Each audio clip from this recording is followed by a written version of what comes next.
Good morning sir. Good morning sir. Good morning sir. Good morning class.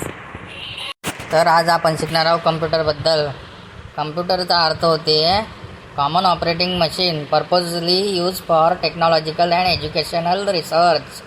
का समजलं? म्हणजे हो सर, आम्हाला मराठीत सांगा ना.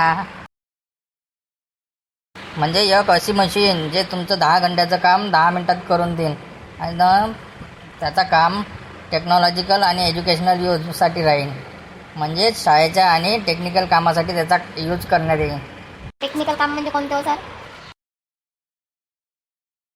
कोणत्याही शाळेत किंवा अकाउंटिंगसाठी किंवा लायब्ररीत डाटा स्टोअर करायसाठी अशा वेगवेगळ्या कामात येणारं उपयोगी साधन म्हणजे कम्प्युटर. कम्प्युटर बद्दल अजून सांगा सर आम्हाला. आता पुढच्या चॅप्टरमध्ये आपण पाहू कम्प्युटरचं फर्स्ट जनरेशन. म्हणजे कम्प्युटरचे पार्ट्सही आले त्याच्यात आणि सगळं काय काय वापरलं गेलं ते. उद्यापासून तुम्हाला सगळं सांगतो. ते येईन पुढच्या भागात. धन्यवाद.